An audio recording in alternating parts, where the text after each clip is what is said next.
If you need prayer or have questions, email Annamarie at 5minutesadayWithGod@gmail.com. Be sure to like and subscribe to our videos so that more people can hear the Word of God.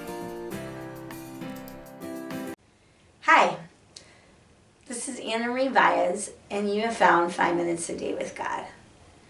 And for those of you who recently joined, I've been a youth pastor for over 25 years, and one of the things that I've always said to my kids is you have to get into the Word.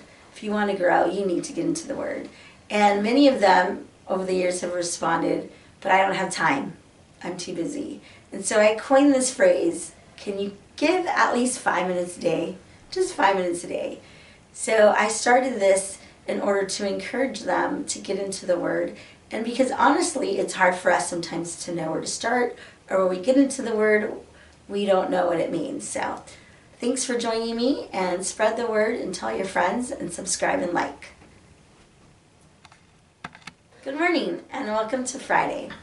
And we are in a new chapter, Acts 17, and we're heading into a new region. We're going into Thessalonica.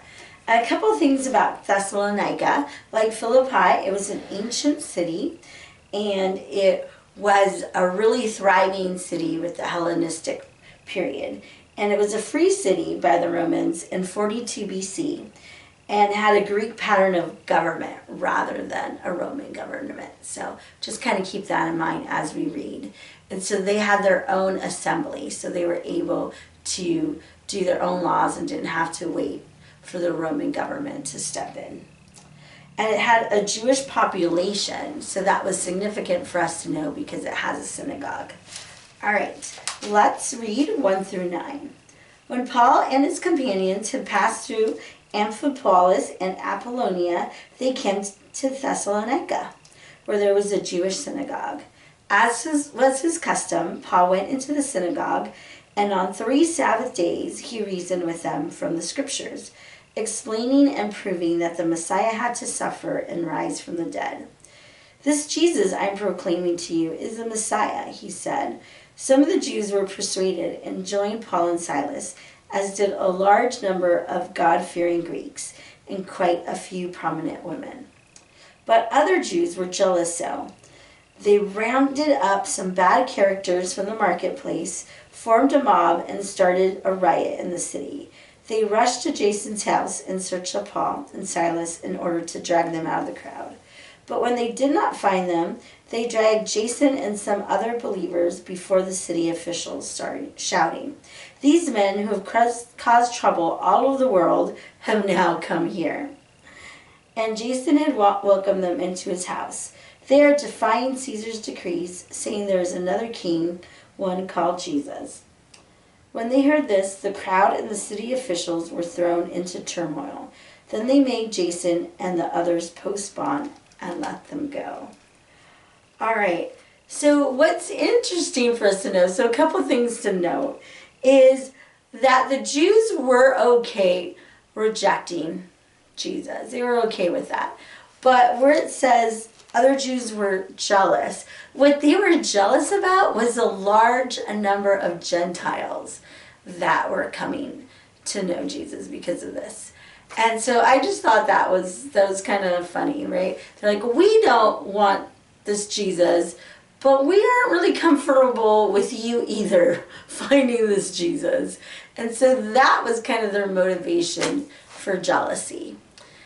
And so a couple of things to know about this Jason guy, right, is scholars think he could be Jewish and that his Jewish name was Joshua.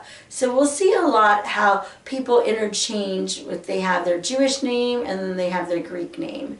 And the Gentile name was Jason. But we know that he was a believer, so we know about that, and that he was willing to house Paul and Silas. And so Paul, as they leave, he saw this as an act of Satan, right, that had them leave the town. But we know from later on from the letters of Thessalonica and Thessalonians that this church grew. And if you think about it, so a takeaway for us, if you think about it, they were only there a few weeks, right? It says 3 Sabbaths that they were there. And maybe a little longer than that, but not much longer than that. But a little seed grew. All these people came to know Jesus just because of that one time period, and it grew and it formed a church. And so, again, I don't want us to be discouraged sometimes when it's a little group of people that start out, right? Maybe a small Bible study, or maybe there's 5 of you who are coming for prayer on your school campus, either your high school or your college campus. And God can use that to flourish that and to grow seeds into abundance of fruit. So let's not get discouraged when we start off with our little small Bible study of 5 or praying for our school or for the lost, because God can do a mighty work as we see in the Church of Thessalonica. Have a good day. See you next week. And remember, 5 minutes a day in the Word can change your life.